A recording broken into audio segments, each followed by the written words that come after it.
Welcome to A. Scott Midnight Reads, a quiet corner of the dark where classic horror, mystery, and suspense tales are read in a soft, sleep-friendly voice. If you enjoy this kind of slow, atmospheric storytelling, like, comment, subscribe, and tap the notifications for future uploads. And if, like me, you keep a sleep playlist, feel free to add this video to your nightly rotation. Thanks for listening.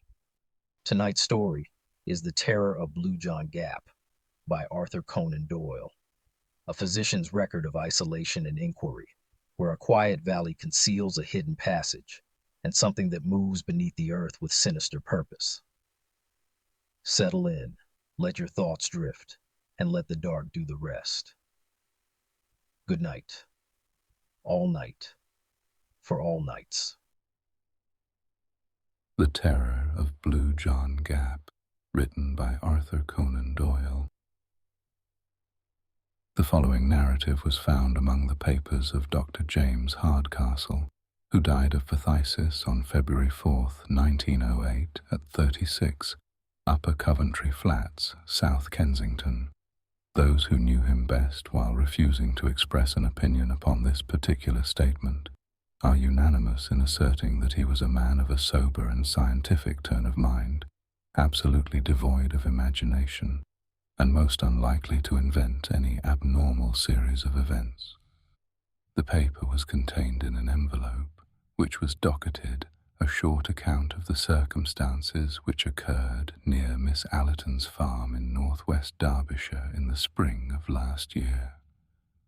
The envelope was sealed, and on the other side was written in pencil, "Dear Seaton, it may interest and perhaps pain you to know that the incredulity with which you met my story has prevented me from ever opening my mouth upon the subject again.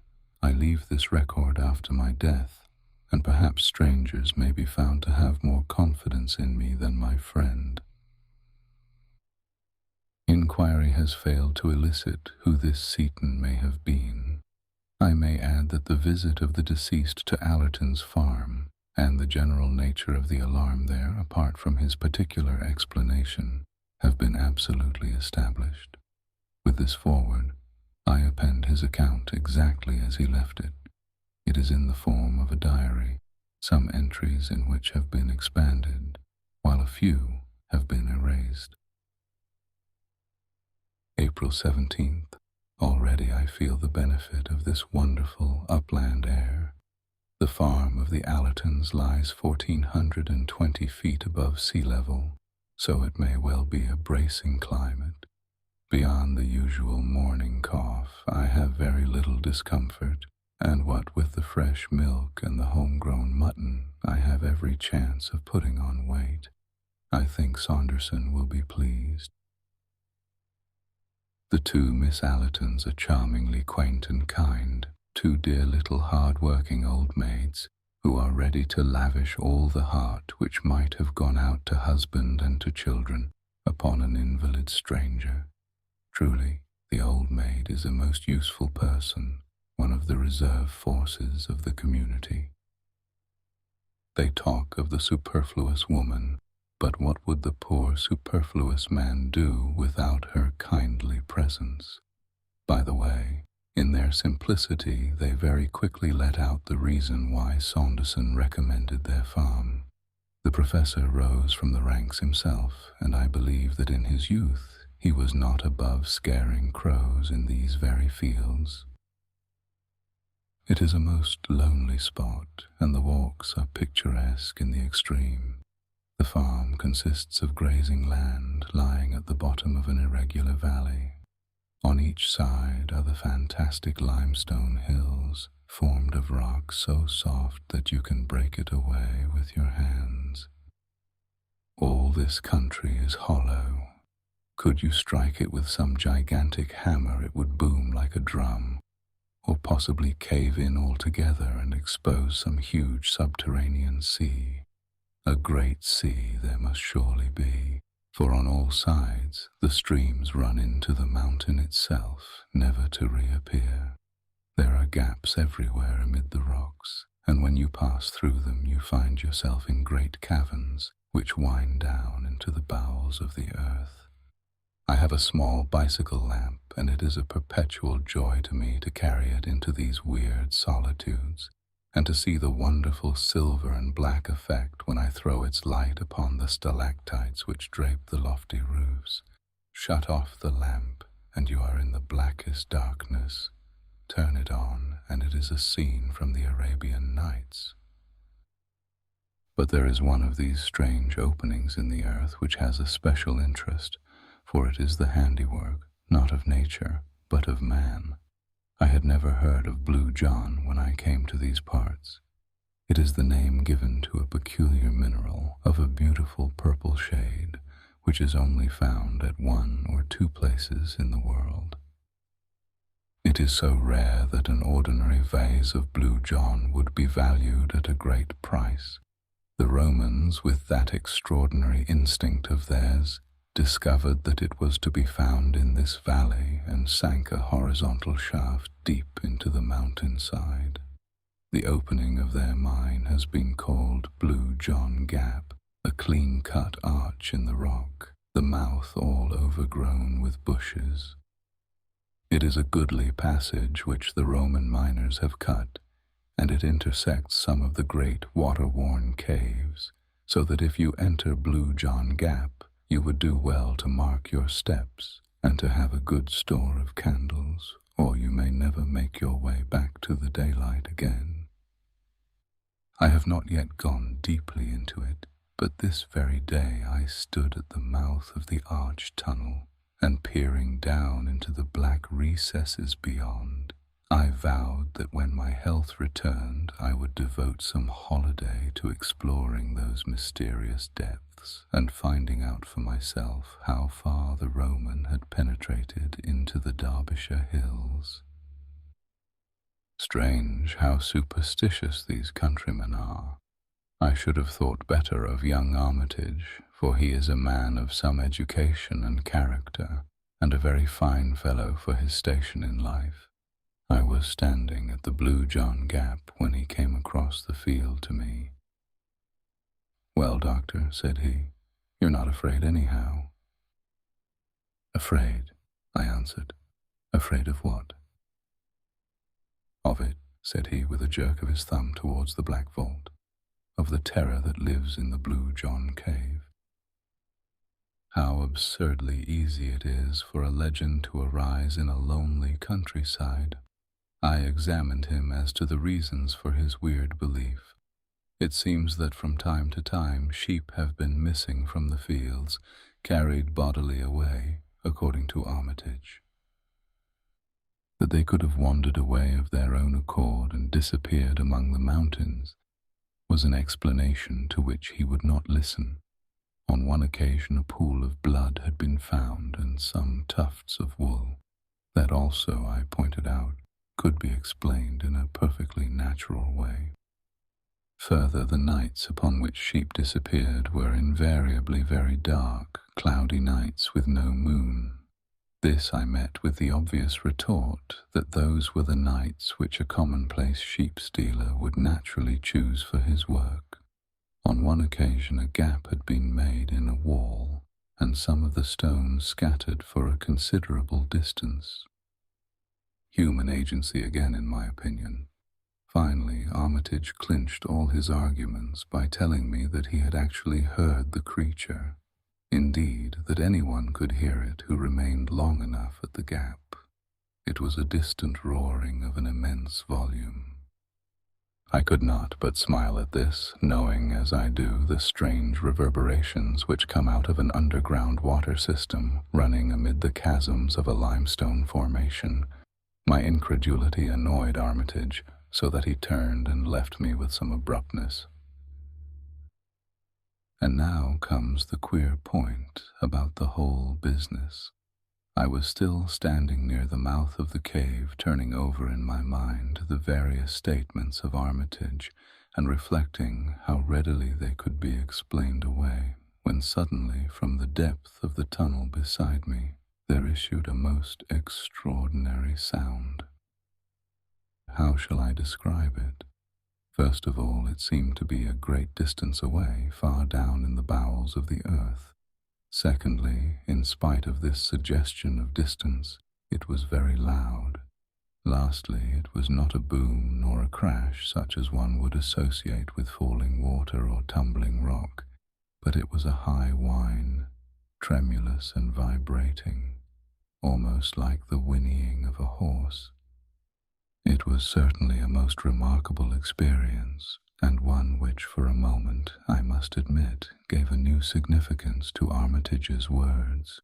I waited by the Blue John Gap for half an hour or more, but there was no return of the sound, so at last I wandered back to the farmhouse rather mystified by what had occurred.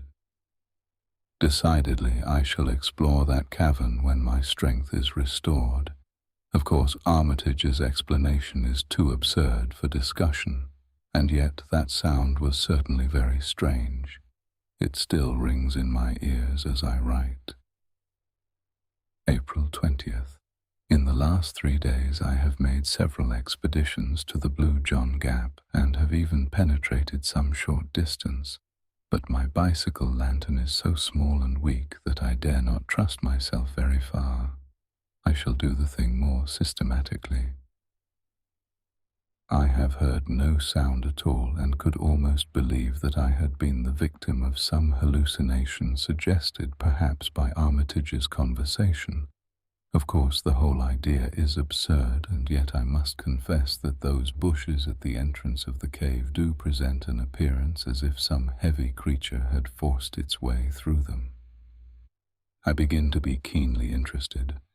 I have said nothing to the Miss Allertons, for they are quite superstitious enough already, but I have bought some candles and mean to investigate for myself.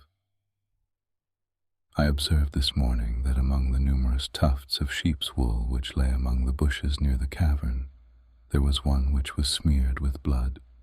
Of course, my reason tells me that if sheep wander into such rocky places, they are likely to injure themselves, and yet somehow that splash of crimson gave me a sudden shock, and for a moment I found myself shrinking back in horror from the old Roman arch. A fetid breath seemed to ooze from the black depths into which I peered. Could it indeed be possible that some nameless thing, some dreadful presence was lurking down yonder? I should have been incapable of such feelings in the days of my strength, but one grows more nervous and fanciful when one's health is shaken. For the moment I weakened in my resolution, and was ready to leave the secret of the old mine, if one exists, forever unsolved. But tonight my interest has returned, and my nerves grown more steady. Tomorrow I trust that I shall have gone more deeply into this matter. April 22nd. Let me try and set down as accurately as I can my extraordinary experience of yesterday. I started in the afternoon and made my way to the Blue John Gap. I confess that my misgivings returned as I gazed into its depths, and I wished that I had brought a companion to share my exploration. Finally, with a return of resolution, I lit my candle, pushed my way through the briars, and descended into the rocky shaft. It went down at an acute angle for some 50 feet, the floor being covered with broken stone. Thence there extended a long, straight passage cut in the solid rock. I am no geologist, but the lining of this corridor was certainly of some harder material than limestone, for there were points where I could actually see the tool marks which the old miners had left in their excavation, as fresh as if they had been done yesterday. Down this strange old-world corridor I stumbled, my feeble flame throwing a dim circle of light around me, which made the shadows beyond the more threatening and obscure. Finally, I came to a spot where the Roman tunnel opened into a water-worn cavern, a huge hall, hung with long white icicles of lime deposit. From this central chamber I could dimly perceive that a number of passages worn by the subterranean streams wound away into the depths of the earth. I was standing there wondering whether I had better return, or whether I dare venture farther into this dangerous labyrinth, when my eyes fell upon something at my feet which strongly arrested my attention. The greater part of the floor of the cavern was covered with boulders of rock or with hard incrustations of lime, but at this particular point there had been a drip from the distant roof which had left a patch of soft mud. In the very center of this there was a huge mark, an ill-defined blotch, deep, broad, and irregular, as if a great boulder had fallen upon it. No loose stone lay near, however, nor was there anything to account for the impression. It was far too large to be caused by any possible animal, and besides there was only the one, and the patch of mud was of such a size that no reasonable stride could have covered it. As I rose from the examination of that singular mark and then looked round into the black shadows which hemmed me in, I must confess that I felt for a moment a most unpleasant sinking of my heart, and that, do what I could, the candle trembled in my outstretched hand. I soon recovered my nerve, however, when I reflected how absurd it was to associate so huge and shapeless a mark with the track of any known animal. Even an elephant could not have produced it. I determined, therefore, that I would not be scared by vague and senseless fears from carrying out my exploration. Before proceeding, I took good note of a curious rock formation in the wall by which I could recognize the entrance of the Roman tunnel. The precaution was very necessary, for the great cave, so far as I could see it, was intersected by passages. Having made sure of my position, and reassured myself by examining my spare candles and my matches, I advanced slowly over the rocky and uneven surface of the cavern. And now I come to the point where I met with such sudden and desperate disaster. A stream, some 20 feet broad, ran across my path, and I walked for some little distance along the bank to find a spot where I could cross dry-shod. Finally, I came to a place where a single flat boulder lay near the center, which I could reach in a stride. As it chanced, however, the rock had been cut away and made top-heavy by the rush of the stream, so that it tilted over as I landed on it and shot me into the ice-cold water. My candle went out, and I found myself floundering about in utter and absolute darkness. I staggered to my feet again, more amused than alarmed by my adventure. The candle had fallen from my hand and was lost in the stream, but I had 2 others in my pocket, so that it was of no importance. I got one of them ready and drew out my box of matches to light it. Only then did I realize my position. The box had been soaked in my fall into the river. It was impossible to strike the matches. A cold hand seemed to close round my heart as I realized my position. The darkness was opaque and horrible. It was so utter that one put one's hand up to one's face as if to press off something solid. I stood still, and by an effort I steadied myself. I tried to reconstruct in my mind a map of the floor of the cavern as I had last seen it. Alas! The bearings which had impressed themselves upon my mind were high on the wall, and not to be found by touch.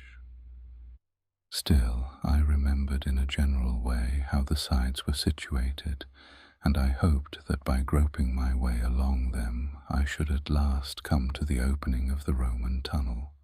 Moving very slowly and continually striking against the rocks, I set out on this desperate quest. But I very soon realized how impossible it was. In that black, velvety darkness one lost all one's bearings in an instant. Before I had made a dozen paces, I was utterly bewildered as to my whereabouts. The rippling of the stream, which was the one sound audible, showed me where it lay, but the moment that I left its bank, I was utterly lost. The idea of finding my way back in absolute darkness through that limestone labyrinth was clearly an impossible one. I sat down upon a boulder and reflected upon my unfortunate plight. I had not told anyone that I proposed to come to the Blue John mine, and it was unlikely that a search party would come after me. Therefore, I must trust to my own resources to get clear of the danger. There was only one hope, and that was that the matches might dry. When I fell into the river, only half of me had got thoroughly wet. My left shoulder had remained above the water. I took the box of matches, therefore, and put it into my left armpit. The moist air of the cavern might possibly be counteracted by the heat of my body, but even so, I knew that I could not hope to get a light for many hours. Meanwhile, there was nothing for it but to wait.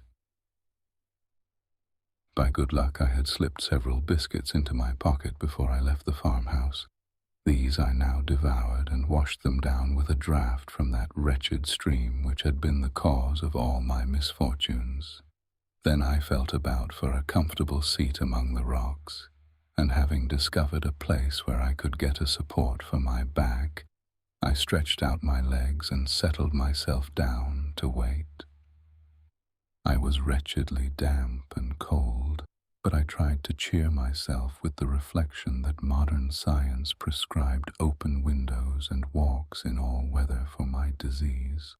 Gradually, lulled by the monotonous gurgle of the stream and by the absolute darkness, I sank into an uneasy slumber. How long this lasted I cannot say. It may have been for an hour, it may have been for several. Suddenly I sat up on my rock couch with every nerve thrilling and every sense acutely on the alert. Beyond all doubt I had heard a sound, some sound very distinct from the gurgling of the waters. It had passed, but the reverberation of it still lingered in my ear. Was it a search party? They would most certainly have shouted, and vague as this sound was which had wakened me, it was very distinct from the human voice. I sat palpitating and hardly daring to breathe. There it was again, and again. Now it had become continuous. It was a tread. Yes, surely it was the tread of some living creature. But what a tread it was! It gave one the impression of enormous weight carried upon sponge-like feet, which gave forth a muffled but ear-filling sound. The darkness was as complete as ever, but the tread was regular and decisive, and it was coming beyond all question in my direction. My skin grew cold, and my hair stood on end as I listened to that steady and ponderous footfall. There was some creature there, and surely by the speed of its advance, it was one which could see in the dark. I crouched low on my rock and tried to blend myself into it. The steps grew nearer still, then stopped, and presently I was aware of a loud lapping and gurgling. The creature was drinking at the stream. Then again there was silence, broken by a succession of long sniffs and snorts of tremendous volume and energy. Had it caught the scent of me? My own nostrils were filled by a low, fetid odor, mephitic and abominable. Then I heard the steps again. They were on my side of the stream now. The stones rattled within a few yards of where I lay. Hardly daring to breathe, I crouched upon my rock. Then the steps drew away. I heard the splash as it returned across the river, and the sound died away into the distance in the direction from which it had come. For a long time I lay upon the rock, too much horrified to move. I thought of the sound which I had heard coming from the depths of the cave, of Armitage's fears, of the strange impression in the mud, and now came this final and absolute proof that there was indeed some inconceivable monster, something utterly unearthly and dreadful, which lurked in the hollow of the mountain. Of its nature or form I could frame no conception, save that it was both light-footed and gigantic. The combat between my reason, which told me that such things could not be, and my senses, which told me that they were, raged within me as I lay. Finally, I was almost ready to persuade myself that this experience had been part of some evil dream, and that my abnormal condition might have conjured up an hallucination. But there remained one final experience which removed the last possibility of doubt from my mind. I had taken my matches from my armpit and felt them. They seemed perfectly hard and dry. Stooping down into a crevice of the rocks, I tried one of them. To my delight, it took fire at once. I lit the candle, and with a terrified backward glance into the obscured depths of the cavern, I hurried in the direction of the Roman passage. As I did so, I passed the patch of mud on which I had seen the huge imprint.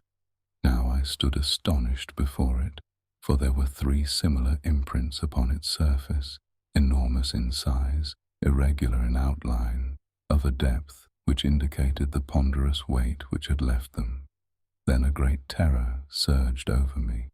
Stooping and shading my candle with my hand, I ran in a frenzy of fear to the rocky archway, hastened up it, and never stopped until, with weary feet and panting lungs, I rushed up the final slope of stones, broke through the tangle of briars, and flung myself exhausted upon the soft grass under the peaceful light of the stars. It was 3 in the morning when I reached the farmhouse, and today I am all unstrung and quivering after my terrific adventure. As yet I have told no one. I must move warily in the matter. What would the poor lonely women or the uneducated yokels here think of it if I were to tell them my experience? Let me go to someone who can understand and advise. April 25th. I was laid up in bed for 2 days after my incredible adventure in the cavern. I use the adjective with a very definite meaning, for I have had an experience since which has shocked me almost as much as the other. I have said that I was looking round for someone who could advise me. There is a Dr. Mark Johnson who practices some few miles away, to whom I had a note of recommendation from Professor Saunderson. To him I drove when I was strong enough to get about, and I recounted to him my whole strange experience. He listened intently and then carefully examined me, paying special attention to my reflexes and to the pupils of my eyes. When he had finished, he refused to discuss my adventure, saying that it was entirely beyond him, but he gave me the card of a Mr. Picton at Castleton, with the advice that I should instantly go to him and tell him the story exactly as I had done to himself. He was, according to my adviser, the very man who was preeminently suited to help me. I went on to the station, therefore, and made my way to the little town, which is some 10 miles away. Mr. Picton appeared to be a man of importance, as his brass plate was displayed upon the door of a considerable building on the outskirts of the town.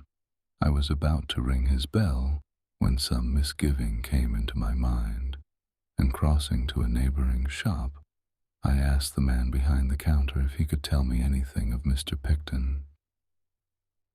"Why," said he is the best mad doctor in Derbyshire, and yonder is his asylum." You can imagine that it was not long before I had shaken the dust of Castleton from my feet and returned to the farm, cursing all unimaginative pedants who cannot conceive that there may be things in creation which have never yet chanced to come across their mole's vision. After all, now that I am cooler, I can afford to admit that I have been no more sympathetic to Armitage than Dr. Johnson has been to me. April 27th. When I was a student, I had the reputation of being a man of courage and enterprise. I remember that when there was a ghost hunt at Coltbridge, it was I who sat up in the haunted house. Is it advancing years? After all, I am only 35. Or is it this physical malady which has caused degeneration? Certainly my heart quails when I think of that horrible cavern in the hill and the certainty that it has some monstrous occupant. What shall I do? There is not an hour in the day that I do not debate the question. If I say nothing, then the mystery remains unsolved. If I do say anything, then I have the alternative of mad alarm over the whole countryside or of absolute incredulity which may end in consigning me to an asylum.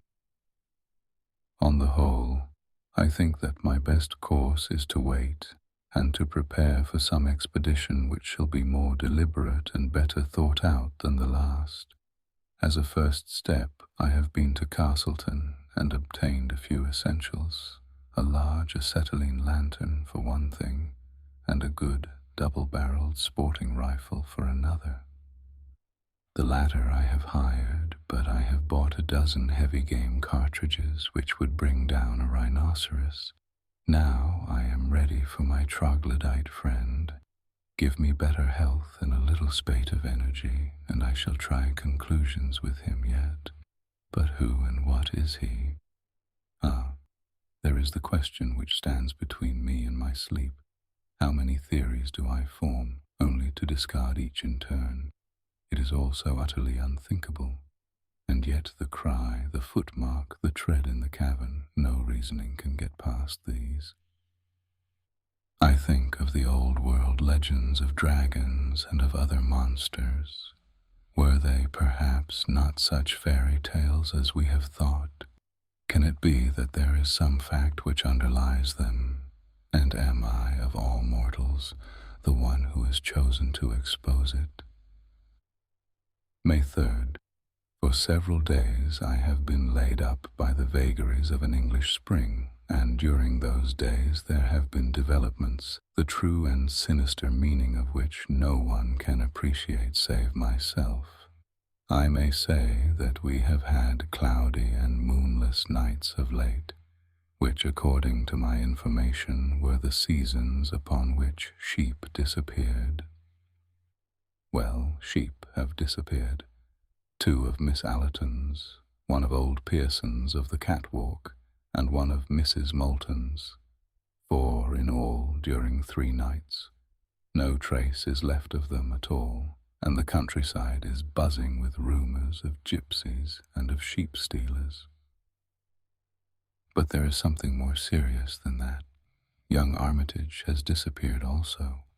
He left his moorland cottage early on Wednesday night and has never been heard of since. He was an unattached man, so there is less sensation than would otherwise be the case. The popular explanation is that he owes money and has found a situation in some other part of the country, whence he will presently write for his belongings. But I have grave misgivings. Is it not much more likely that the recent tragedy of the sheep has caused him to take some steps which may have ended in his own destruction? He may, for example, have lain in wait for the creature and been carried off by it into the recesses of the mountains. What an inconceivable fate for a civilized Englishman of the 20th century. And yet I feel that it is possible and even probable. But in that case, how far am I answerable both for his death and for any other mishap which may occur? Surely, with the knowledge I already possess, it must be my duty to see that something is done, or if necessary, to do it myself. It must be the latter, for this morning I went down to the local police station and told my story. The inspector entered it all in a large book and bowed me out with commendable gravity. But I heard a burst of laughter before I had got down his garden path. No doubt he was recounting my adventure to his family. June 10th. I am writing this propped up in bed, 6 weeks after my last entry in this journal. I have gone through a terrible shock both to mind and body, arising from such an experience as has seldom befallen a human being before. But I have attained my end. The danger from the terror which dwells in the Blue John Gap has passed never to return. Thus much at least I, a broken invalid, have done for the common good. Let me now recount what occurred as clearly as I may. The night of Friday, May 3rd, was dark and cloudy, the very night for the monster to walk. About 11 o'clock I went from the farmhouse with my lantern and my rifle, having first left a note upon the table of my bedroom in which I said that, if I were missing, search should be made for me in the direction of the gap. I made my way to the mouth of the Roman shaft, and, having perched myself among the rocks close to the opening, I shut off my lantern and waited patiently with my loaded rifle ready to my hand. It was a melancholy vigil. All down the winding valley I could see the scattered lights of the farmhouses, and the church clock of Chapel le Doyle tolling the hours came faintly to my ears. These tokens of my fellow men served only to make my own position seem the more lonely, and to call for a greater effort to overcome the terror which tempted me continually to get back to the farm and abandon forever this dangerous quest. And yet there lies deep in every man a rooted self-respect which makes it hard for him to turn back from that which he has once undertaken. This feeling of personal pride was my salvation now, and it was that alone which held me fast when every instinct of my nature was dragging me away. I am glad now that I had the strength. In spite of all that it has cost me, my manhood is at least above reproach. 12 o'clock struck in the distant church, then 1, then 2. It was the darkest hour of the night. The clouds were drifting low, and there was not a star in the sky. An owl was hooting somewhere among the rocks, but no other sound, save the gentle sough of the wind, came to my ears. And then suddenly I heard it. From far away down the tunnel came those muffled steps, so soft and yet so ponderous. I heard also the rattle of stones as they gave way under that giant tread. They drew nearer. They were close upon me. I heard the crashing of the bushes round the entrance, and then dimly through the darkness I was conscious of the loom of some enormous shape, some monstrous, inchoate creature, passing swiftly and very silently out from the tunnel. I was paralyzed with fear and amazement. Long as I had waited, now that it had actually come, I was unprepared for the shock. I lay motionless and breathless, whilst the great dark mass whisked by me and was swallowed up in the night. But now I nerved myself for its return. No sound came from the sleeping countryside to tell of the horror which was loose. In no way could I judge how far off it was, what it was doing, or when it might be back. But not a second time should my nerve fail me. Not a second time should it pass unchallenged. I swore it between my clenched teeth as I laid my cocked rifle across the rock.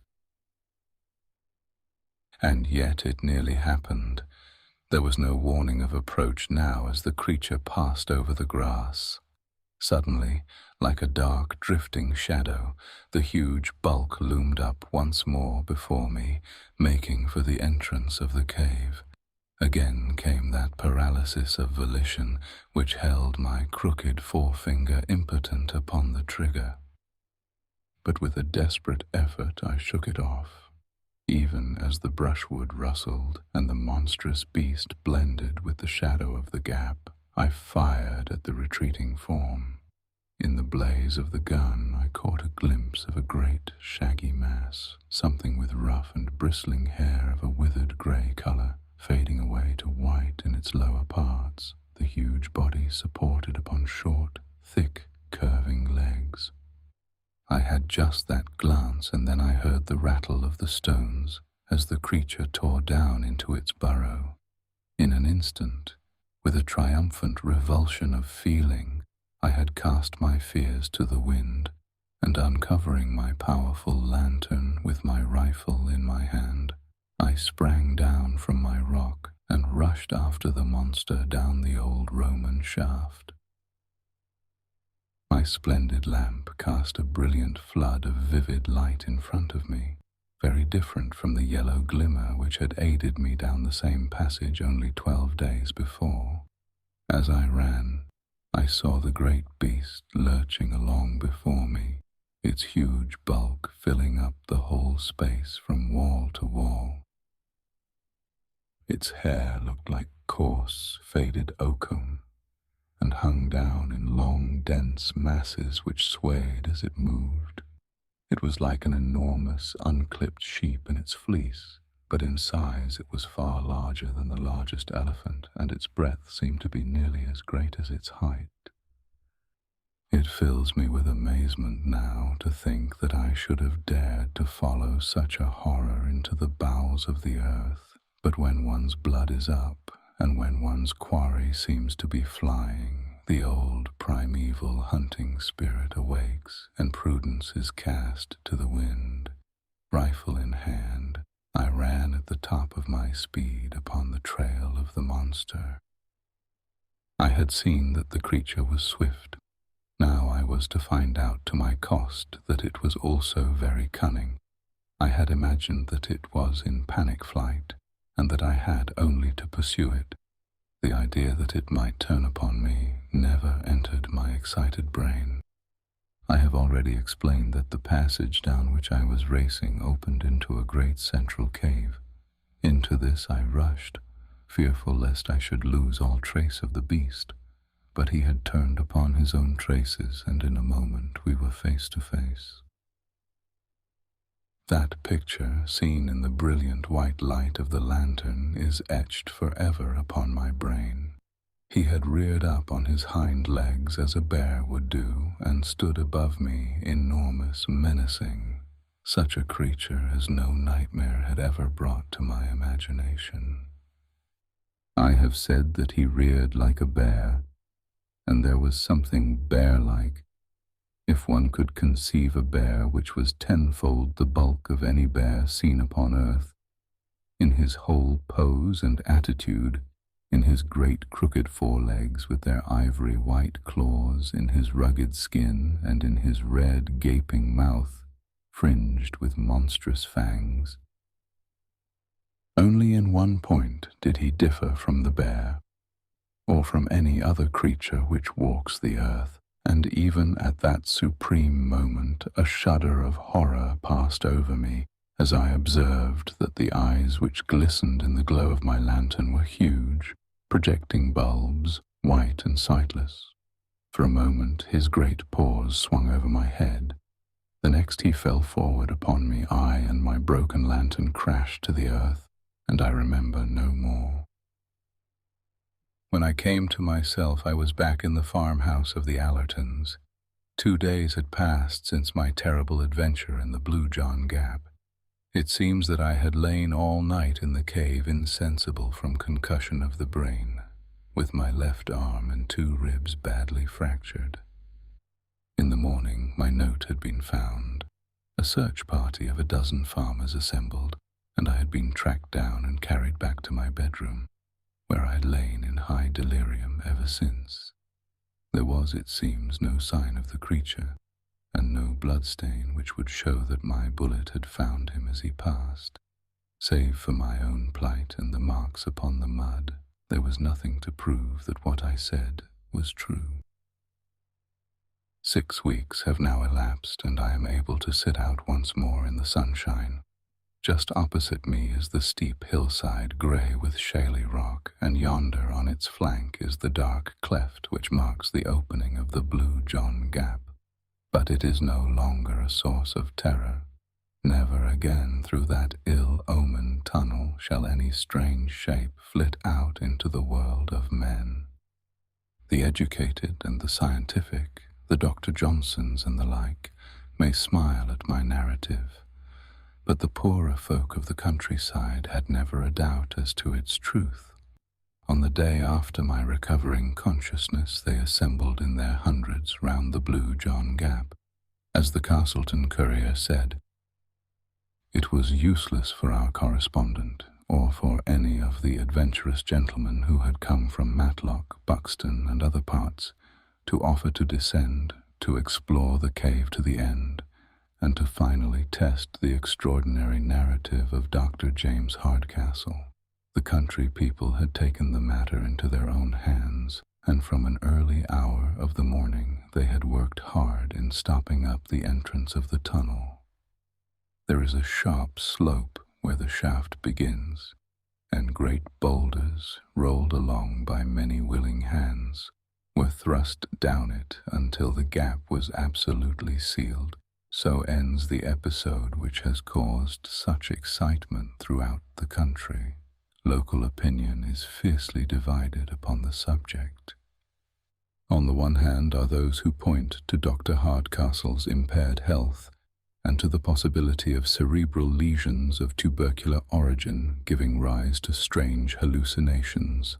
Some ID fix, according to these gentlemen, caused the doctor to wander down the tunnel, and a fall among the rocks was sufficient to account for his injuries. On the other hand, a legend of a strange creature in the gap has existed for some months back, and the farmers look upon Dr. Hardcastle's narrative and his personal injuries as a final corroboration. So the matter stands, and so the matter will continue to stand, for no definite solution seems to us to be now possible. It transcends human wit to give any scientific explanation which could cover the alleged facts. Perhaps before the courier published these words, they would have been wise to send their representative to me. I have thought the matter out as no one else has occasion to do, and it is possible that I might have removed some of the more obvious difficulties of the narrative and brought it 1 degree nearer to scientific acceptance. Let me then write down the only explanation which seems to me to elucidate what I know to my cost to have been a series of facts. My theory may seem to be wildly improbable, but at least no one can venture to say that it is impossible. My view is, and it was formed, as is shown by my diary before my personal adventure, that in this part of England there is a vast subterranean lake or sea, which is fed by the great number of streams which pass down through the limestone. Where there is a large collection of water, there must also be some evaporation, mists or rain, and a possibility of vegetation. This in turn suggests that there may be animal life arising as the vegetable life would also do from those seeds and types which had been introduced at an early period of the world's history, when communication with the outer air was more easy. This place had then developed a fauna and flora of its own, including such monsters as the one which I had seen, which may well have been the old cave bear, enormously enlarged and modified by its new environment. For countless aeons the internal and the external creation had kept apart, growing steadily away from each other. Then there had come some rift in the depths of the mountain which had enabled one creature to wander up and, by means of the Roman tunnel, to reach the open air. Like all subterranean life, it had lost the power of sight, but this had no doubt been compensated for by nature in other directions. Certainly it had some means of finding its way about, and of hunting down the sheep upon the hillside. As to its choice of dark nights, it is part of my theory that light was painful to those great white eyeballs, and that it was only a pitch-black world which it could tolerate. Perhaps indeed it was the glare of my lantern which saved my life at that awful moment when we were face to face. So I read the riddle. I leave these facts behind me, and if you can explain them, do so. Or if you choose to doubt them, do so. Neither your belief nor your incredulity can alter them, nor affect one whose task is nearly over. So ended the strange narrative of Dr. James Hardcastle,